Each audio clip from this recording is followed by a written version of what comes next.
When my daughter-in-law's mother set her champagne flute down soft as a feather and said, we just adore a woman with an impressive story," I felt my smile freeze right in place. My pearls suddenly felt too tight around my neck, and my son Jordan looked at me with that gentle pride that made my chest ache because I knew I didn't deserve it. Not the way they thought. Across the room, my daughter-in-law Celeste watched me like a stage manager watches an actress, ready to signal, ready to correct, ready to make sure I played my part. And that's when I understood something terrifying. This wasn't just about impressing people at a dinner table anymore.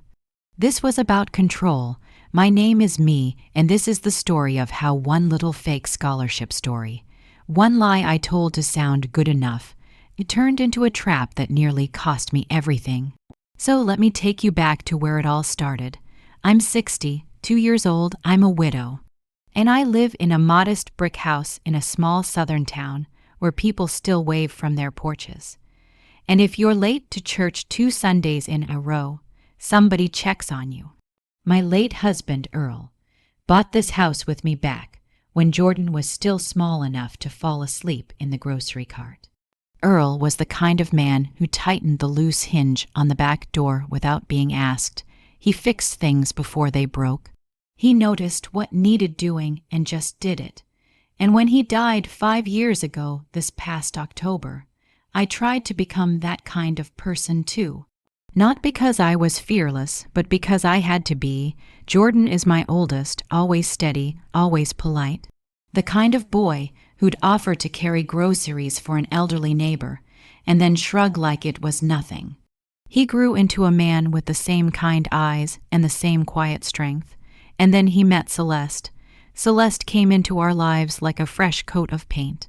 Smooth, bright, perfectly applied. She worked in event planning and brand strategy, and even the way she said those words sounded like she'd practiced them in front of a mirror. Her hair was always shiny. Her nails were always perfect. She didn't raise her voice. She didn't slam doors. She didn't curse or throw fits. No, Celeste didn't do messy. She did *controlled. Jordan brought her home the first time on a Sunday afternoon. I'd cooked fried chicken, collard greens, cornbread, and peach cobbler. I pulled out my blue ceramic teapot. Earl bought it for our 10th anniversary and set it right in the middle of the table like a centerpiece. Celeste smiled politely and said, "This is lovely," in a tone that made it sound like she was reviewing a hotel. Looking back, I should have noticed the warning sign when she looked around my living room and asked, "Are these curtains original or vintage, inspired?" Jordan laughed. He thought she was just being cute, but I heard what she meant. Are you real or are you pretending? And the truth is, I wasn't pretending. My life had been simple, honest, hard-earned. I worked at the county office for 30 years. I raised my children. I paid my bills. I helped people when I could. I wasn't famous. I wasn't wealthy. But I was solid. Still, I tried to welcome Celeste, because when your child loves someone, you want to love them too, or at least give them a fair chance. Jordan and Celeste married in a small ceremony. I paid for the flowers, even though my savings took a hit. Celeste hugged me at the reception and whispered, "Thank you for everything." I believed her. Then, about 6 months into their marriage, Celeste started talking about her family more. Not unkindly, just constantly. "My dad is very particular," she'd say. "My mom notices everything," she'd say. "My sister married into a family with a lake house," she'd say, like that was a normal sentence. And every time she said it, something in me tightened, because I could feel what was coming. I just didn't know when. It started with an invitation.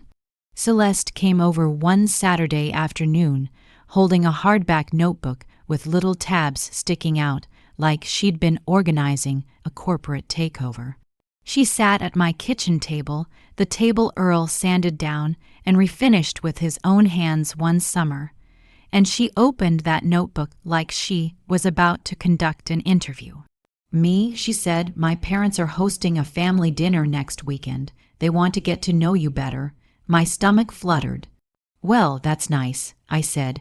What can I bring? A pie, deviled eggs. Celeste blinked. Oh no, they have everything covered. They're very good hosts. She said it like it was a warning. Then she tapped her pen and said, they'll ask about your background. I set my dish towel down. My background, yes, Celeste said, calm and measured. They like to know who they're dealing with. Who they're dealing with. I forced a laugh. Well, I'm just me. Born and raised here. Worked at the county office. Raised my kids. Loved my husband. Celeste's lips curved into a polite smile, but her eyes didn't soften. That's sweet, she said, but maybe highlight more accomplishments. I felt heat creep up my neck. Accomplishments, she nodded. They value education, community standing, legacy. Legacy. I glanced toward the wall where Jordan's kindergarten drawing still hung in a cheap frame, faded stick figures, holding hands under a sun the size of a dinner plate. That was my legacy, but Celeste didn't mean that. She leaned forward, voice gentle like she was doing me a favor. Me, I'm not saying you're not worthy. I just don't want them to dismiss you.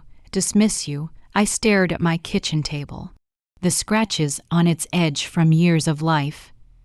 The place where homework got done, prayers got prayed, bills got paid, and something in me cracked quiet and sharp. Celeste continued, maybe mention scholarships or leadership programs, something like that. I let out a small laugh, trying to keep it light. Celeste, I didn't have scholarships. I worked. I took classes at community college one at a time. She tilted her head. Right, but sometimes people don't respect that as much. I didn't know what to say. Then she said the sentence that started the whole mess. Just don't make it sound small. I felt my hands go cold. I looked up at her and asked quietly, are you ashamed of me? Her eyes widened like I'd accused her of something dramatic. No, of course not. I just want things to go smoothly. Smoothly. After she left, I stood in my bathroom staring at myself in the mirror. Gray curls, fine lines, a crease between my eyebrows from decades of worry and prayer. I heard her voice again. Asterisk, don't make it sound small. Asterisk and I pictured myself at a table full of wealthy strangers, people who noticed everything. And I imagined them looking at me like I was charity case. I got scared, not scared like danger, scared like being unseen, unvalued, like my life's work could be dismissed with a polite smile. So I did what I thought would protect me. I polished the truth. At first it was small, a little shine. But polish turns into paint, and paint turns into a mask. The dinner was at Celeste's parents' house in a gated neighborhood across town. Manicured lawns so perfect they looked ironed, tall white columns, a front door that looked like it belonged to a courthouse. Jordan drove us. Celeste sat in the passenger seat, giving directions even though the GPS was on. I sat in the back wearing my navy dress and Earl's pearls, hands folded in my lap like I was on my way to a job interview. Marjorie, Celeste's mother, opened the door before we could knock. She was tall and slim, beige sweater, gold necklace, smile sharp as a knife. Me, she said, kiss polite, so wonderful to finally meet you. Her hug lasted half a second, careful not to wrinkle her blouse. Richard, Celeste's father, offered a firm handshake and a smile that didn't reach his eyes. Jordan tells us you worked for the county. Interesting. Interesting.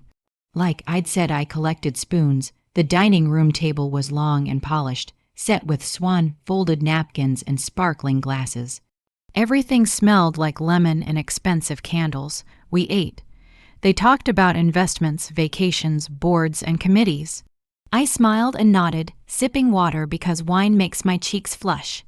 Then, as dessert plates were cleared, Marjorie leaned toward me with a practiced warmth. So, me, she said, tell us about yourself. Celeste says you're a strong woman. Celeste smiled at me from across the table. It wasn't warm, it was a look that said, asterisk, do it right. Asterisk, I swallowed. Well, I came from humble beginnings, but I was always determined. That part was true.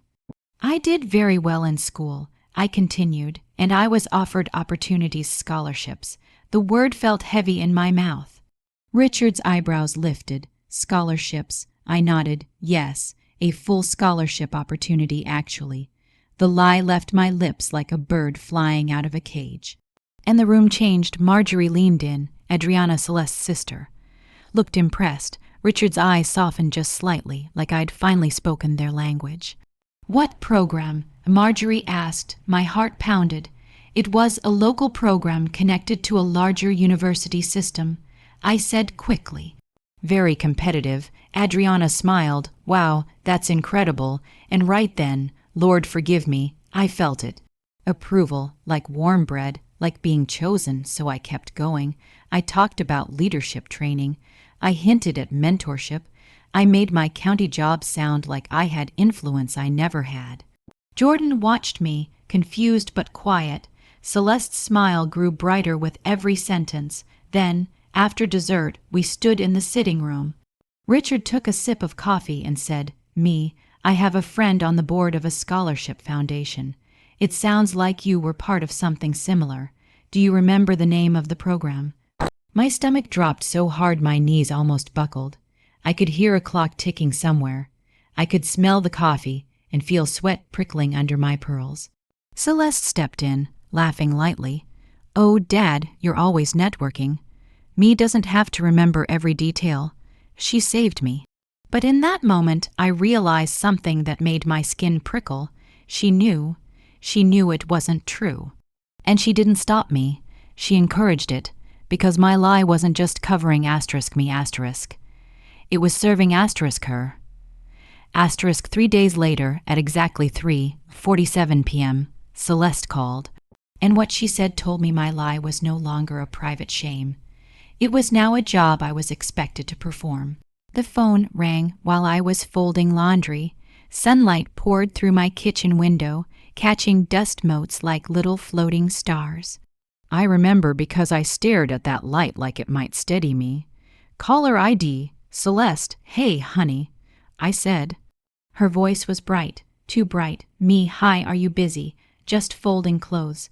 "Perfect. So listen," she said quickly. "My dad's friend, Mr. Halston, he's on the board of that scholarship foundation. He was really impressed by you." My hands stopped moving. "Impressed, yes," she said, like this was good news, "and he wants to meet you.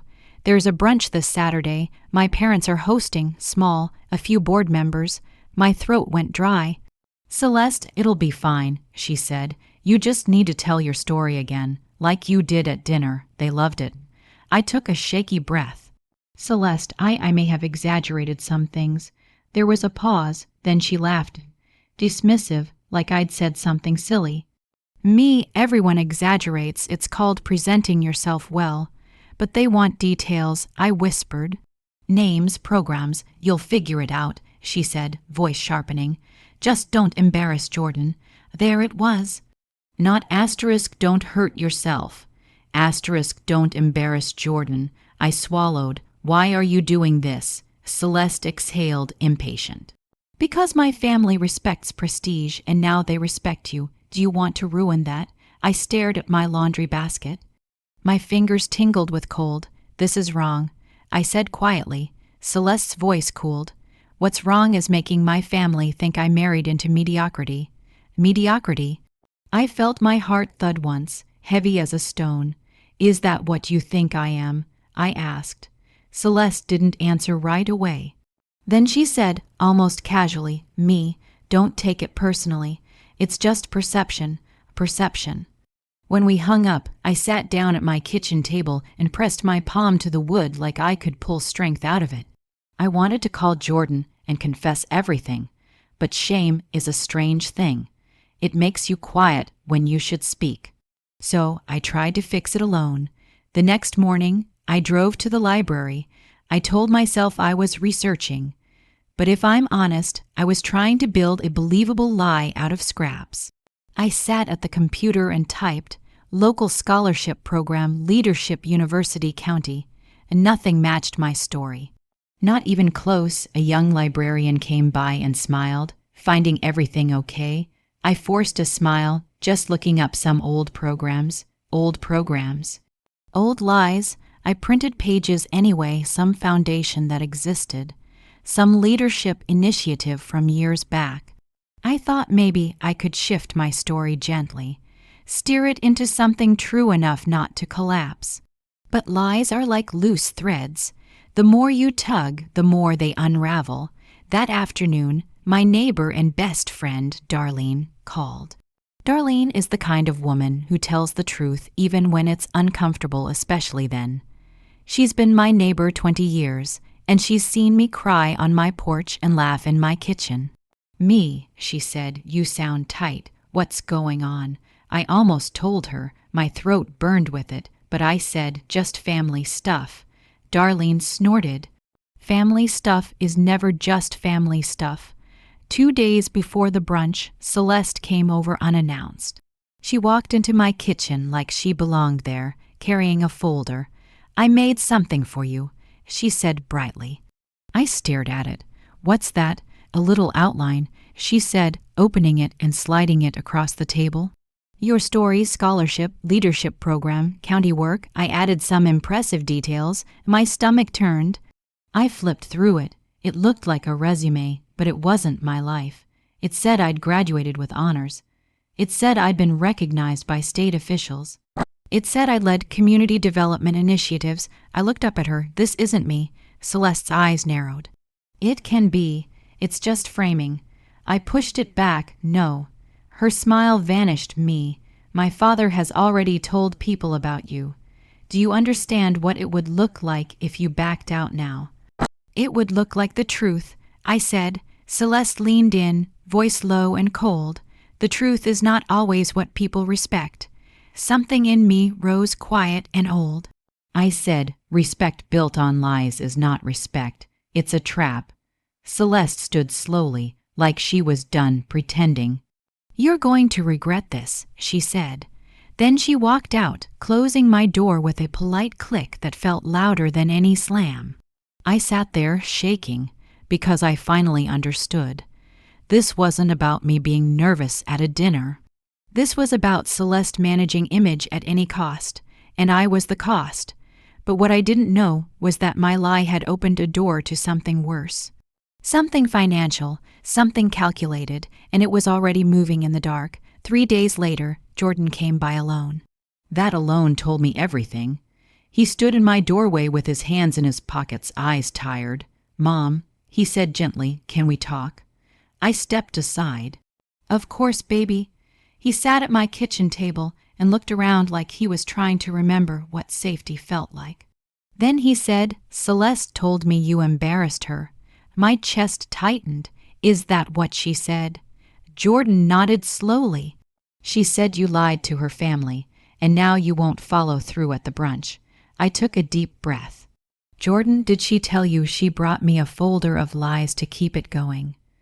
He blinked. "A folder? Yes." I said. "A script like I'm entertainment." Jordan rubbed his forehead. "Mom, why did you lie in the first place?" That question hit hard. Not because it was cruel, but because it was true.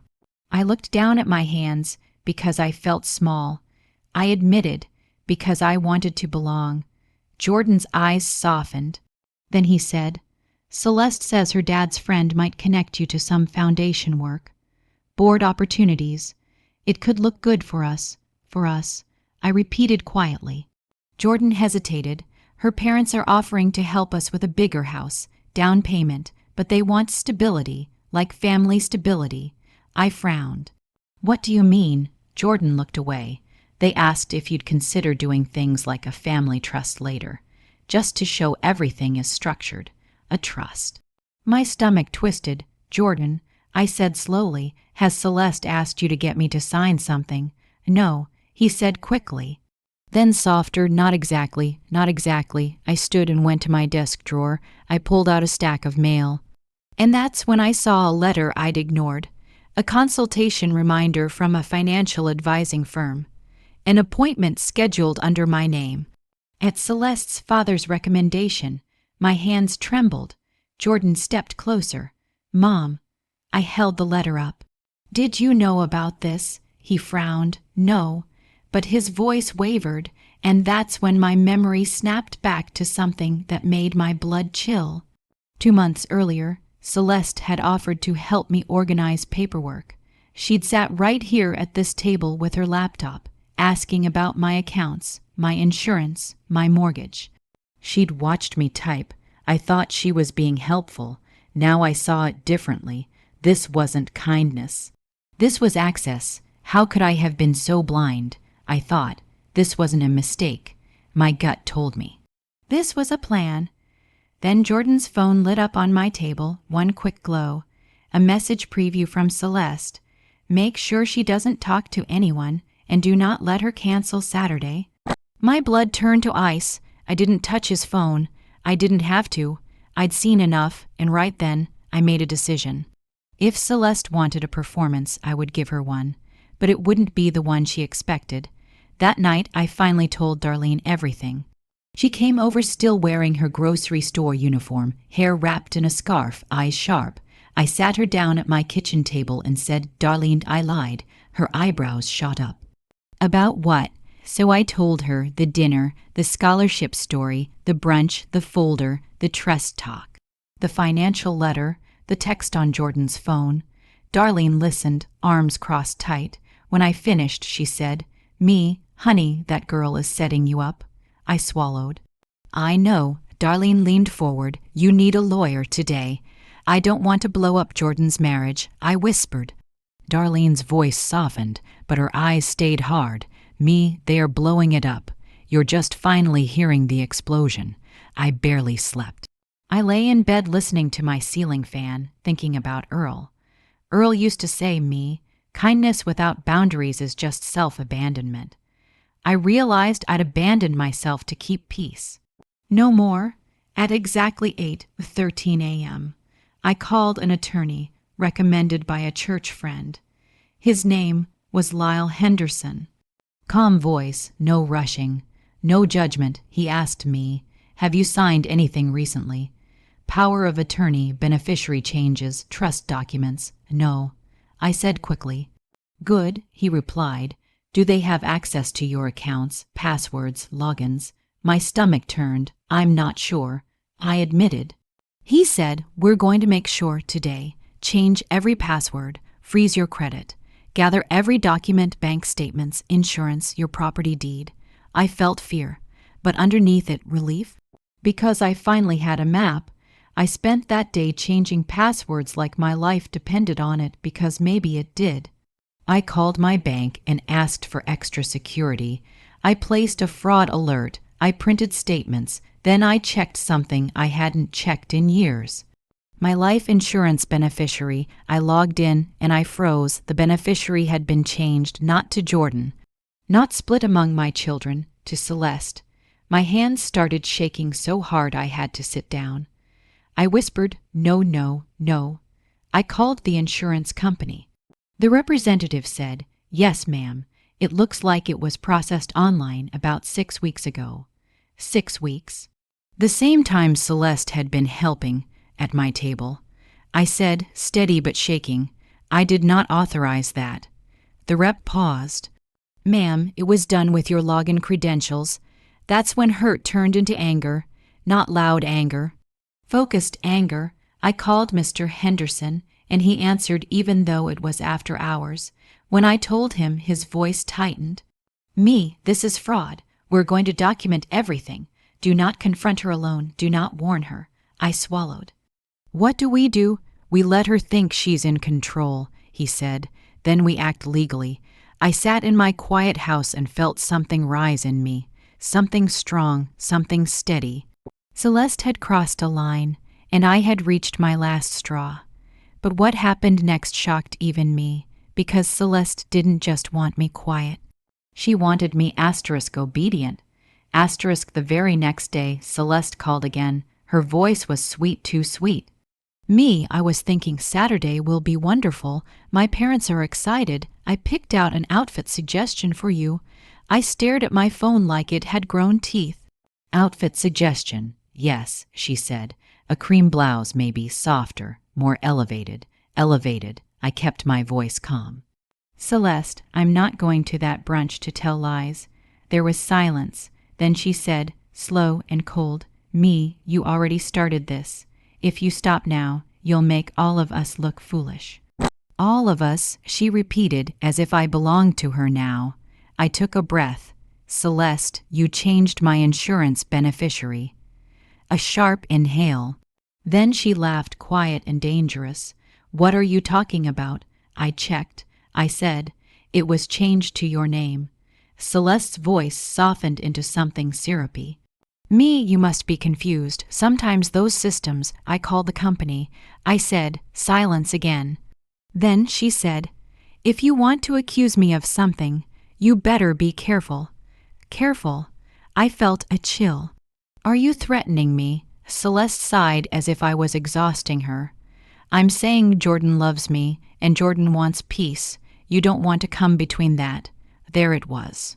Not a shout, not a curse, a quiet knife. I closed my eyes. Celeste, I said softly, I am not your enemy. Her voice turned sharp. Then act like it. And she hung up. I sat there, phone in my hand, and realized Celeste wasn't scared of being caught. She was confident she could spin it, and she was counting on Jordan choosing her. That's when I knew my plan had to be careful. Strategic, clean. I called Mr. Henderson again. He said, Me, do you have anyone who can witness events, someone who can be with you, a friend? I thought of Darlene. I said, yes, good. He replied, you're not going to face this alone. That night, I laid out my navy dress and my pearls. Not to impress anyone, to remind myself who I was, a woman who had survived grief, a woman who had built a life out of honest work, a woman who might have lied once but would not be stolen from. Little did they know, I was already 3 steps ahead. Saturday morning came with a clear blue sky and air that smelled like winter trying to decide if it wanted to stay. At 9:00 a.m., Mr. Henderson called me. We're ready, he said. At 9:30 a.m., Darlene arrived at my house dressed in her best church suit, purse on her arm like she was going to war politely. You okay? She asked. I nodded. I'm not sure, but I'm ready. Darlene squeezed my hand. That's all you need. At 10:42 a.m., Jordan pulled into my driveway. Celeste wasn't with him. Jordan stepped onto my porch looking nervous. Mom Celeste said she's meeting us there. I studied my son's face. He looked tired, torn. I said gently, all right, baby. As we drove, Jordan tried to talk about traffic, weather, anything to keep from talking about the thing that mattered. I stared out the window, feeling my heart beat steady. In my purse was a folder from Mr. Henderson, documentation, formal notice, and a letter instructing the insurance company to reverse the beneficiary change and flag the account. I wasn't going to scream. I wasn't going to beg. I wasn't going to get dramatic. I was going to tell the truth and let the consequences fall where they belonged. Darlene texted me, you ready to make them choke on their own champagne? I almost laughed. I texted back, I'm ready to take my name back. We pulled into the gated neighborhood. The mansion rose in front of us like a monument to money. Jordan parked, and my son looked at me and said softly, Mom, please, can we just keep this calm? I reached over and touched his arm. Baby, I said, calm doesn't mean silent, calm means steady. Jordan swallowed, he nodded. We walked up to that big front door, and the moment Marjorie opened it, I could feel the performance beginning. But this time I wasn't the actress, I was the author. The brunch crowd was small but polished, men in pressed shirts, women in soft cashmere. The air smelled like coffee and expensive perfume. Celeste appeared from the hallway in a pale blouse and skirt, looking like she belonged in a catalog. Her smile widened when she saw me. Me, you made it. She kissed my cheek. Her lipstick left a faint mark like a stamp. Thank you for coming, she whispered. This means a lot. I looked at her and said quietly, Oh, I'm sure it does. Her smile twitched. Richard clapped his hands. Everyone, he announced, I'd like you to meet me. A woman of perseverance, a scholarship success story who rose up through hard work. There it was.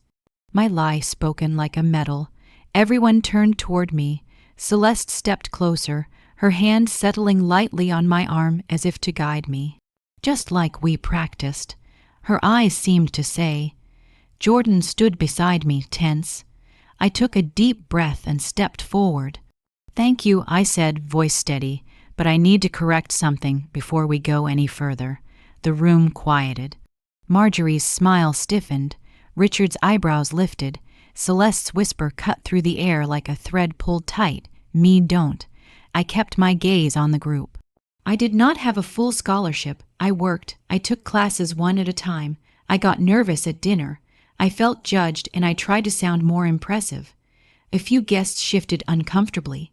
Richard cleared his throat, smiling too hard. "Well, that's—" I held up my hand gently. "I'm not finished." Celeste's face went pale. I continued. "But what matters more is that someone used that moment to try to take advantage of me." The air changed. Jordan turned toward me. "Mom, what are you talking about?" Celeste's nails pressed into my arm. I eased away from her touch like it burned. I opened my purse and pulled out the folder. At that exact moment, the front door opened behind us. Mr. Henderson walked in calm suit, briefcase in hand, face unreadable. "Good morning," he said. "I'm Lyle Henderson, attorney for me." Richard's smile evaporated. "Excuse me." Mr. Henderson's voice stayed even. "This is a legal matter. Me's life insurance beneficiary was changed without her authorization. We have documentation. We have timestamps. We have initiated fraud procedures." Marjorie gasped softly. "What?" Celeste's eyes darted. "This is ridiculous," she said, voice shaking. Me must be confused. I looked at Celeste. "I'm not confused," I said quietly. "I'm awake." Jordan stared at Celeste, his face draining of color. "Celeste, did you do that?" Celeste's chin lifted, defensive. "We were trying to secure our future," she snapped. "Your mother, she doesn't understand how these things work. Your father," Richard's voice thundered. "Celeste." Marjorie's hands flew to her mouth. "You did what?" Celeste looked at them like they were betraying her. "You said legacy matters. You said alignment matters." Jordan took a slow step back from her, like a man seeing the floor collapse. "That's my mother," he said, low and shaking. Celeste's eyes filled with tears. "Not remorse, loss, and I'm your wife." Jordan's voice rose, steady now. "A wife doesn't steal from a mother." Silence. Mr. Henderson placed a formal notice in Richard's hands. "This is notice of representation," he said. "Me is revoking access and pursuing correction of all unauthorized changes. Any further attempts will be met with legal action." Richard's hand shook. Celeste turned to me with fury. "You're ruining everything." I held her gaze. "No," I said softly. "You tried to ruin me. I'm just refusing." And that's when I knew the final overreach was coming, because Celeste wasn't done. She wasn't the type to lose quietly. What would she do next? Would she try to turn Jordan against me? Would she claim I was unstable? Would she paint me as confused and elderly to take control anyway? I stayed calm on the outside, but inside I was already preparing for the last move, because the meeting wasn't over, and the real consequence hadn't landed yet. After the initial shock, Richard tried to regain control like a man grabbing at smoke. He smiled too hard and said, "Well, clearly there's been a misunderstanding. Let's all sit down and discuss this privately." Privately? That word made my stomach tighten, because private is where manipulation lives. Mr. Henderson answered for me. "There's nothing to discuss. We are here to notify, not negotiate." Celeste's mother, Marjorie, looked like she might faint. "This is humiliating," she whispered. Celeste snapped at her, "Humiliating? I'm trying to protect our future." Then she looked at Jordan, and her voice softened into that familiar honey tone. "Jordan, baby, tell them this is too much. Your mother is overreacting." Jordan's face tightened. He looked at me, then at her. "Celeste," he said, "did you use my mom's login?" Celeste's eyes flashed. It was on her laptop. She asked me to help her organize. I spoke quietly.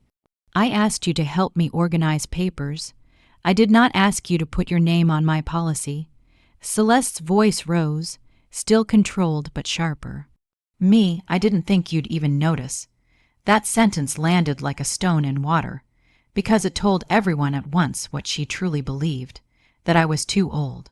Too slow, too small. Jordan's voice went low. You didn't think she'd notice, he repeated. Celeste's lips parted. She realized she'd said the quiet part out loud. Marjorie looked at Celeste like she was a stranger. Richard looked like his pride had been stabbed. A guest cleared his throat awkwardly. Someone picked up a coffee cup with trembling fingers. Mr. Henderson said, "We're done here." I turned to Jordan. My heart hurt, because I knew this moment would change his life. But it was already changed. I was just naming it, Jordan. I said gently, "I'm going home. You can come with me or you can stay, but I need you to know something." Jordan looked at me, eyes wet. "What?" I took a breath. I lied at that dinner because I felt judged. That was my fault. But nobody gets to use my shame as a doorway to steal from me. Jordan nodded slowly, like he was finally seeing the shape of what had happened. Celeste stepped forward, desperate now. "Jordan, don't you dare." Jordan raised his hand, not aggressive, just final. "Stop," he said, "just stop." And in that moment, my son chose truth. Not me over her. Truth over manipulation. We walked out of that mansion together.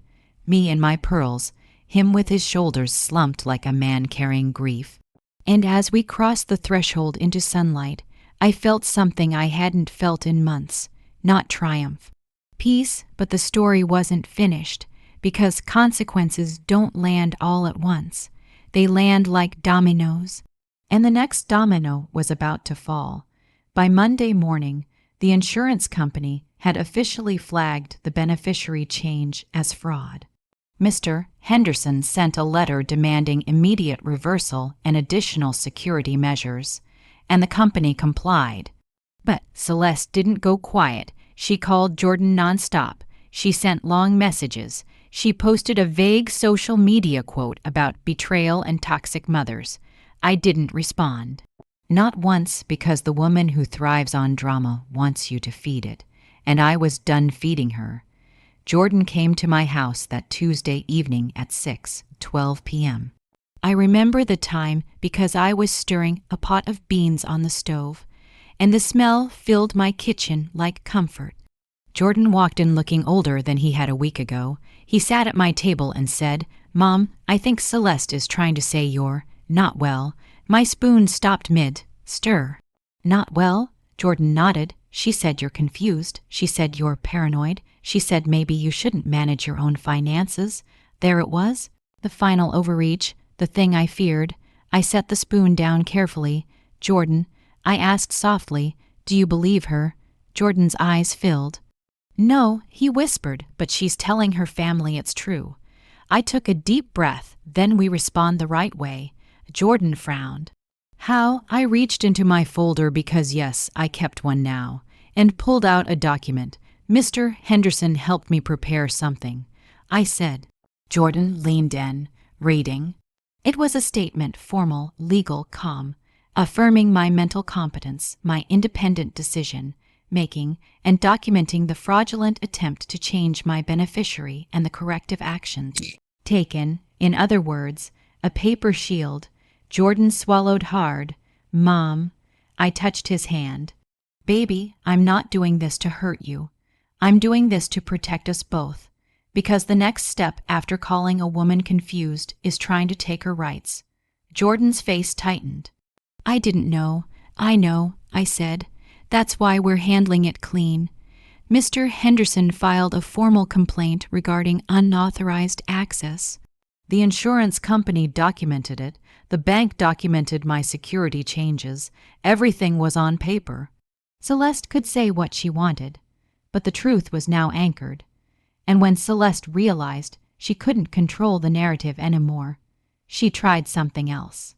She showed up at my house. It was Thursday evening, 7:48 p.m. The sky was turning purple, and the porch light had just clicked on. I heard a car door slam, then a knock, sharp, impatient. I opened my front door, and there she was. Celeste stood on my porch in a crisp coat, makeup flawless, eyes angry. "Me," she said, voice low, "we need to talk." I kept my hand on the doorframe. "No, we don't." Celeste's smile was thin. "You can't do this. You can't destroy my marriage because you're embarrassed about a little lie." My chest tightened, but my voice stayed calm. "I'm not destroying your marriage, Celeste." She stepped closer. "Jordan won't answer my calls because of you." I looked her in the eye. "Jordan isn't answering because you stole from his mother," and then tried to call her confused. Celeste's eyes flashed. "I was helping." I shook my head gently. "You were taking." Celeste's voice rose a notch. "You don't understand how families like mine work. Everything is structured. Everything is planned. You don't just leave money sitting around unprotected." I stared at her, and I felt something settle in me like a final stone. "Celeste," I said softly, "families like yours don't scare me. I buried a good man. I raised children without quitting. I worked 30 years and still managed to bring casseroles to sick neighbors. Don't tell me I don't understand life." Celeste's nostrils flared. "You're acting like a victim." I nodded once.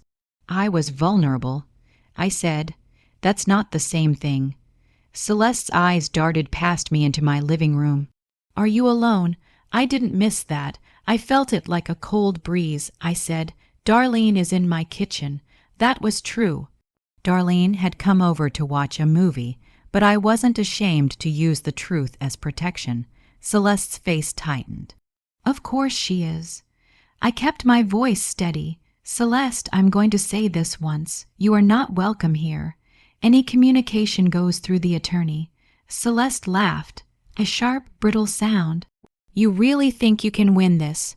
I looked at her calmly. "Celeste, I already did, the moment I told the truth."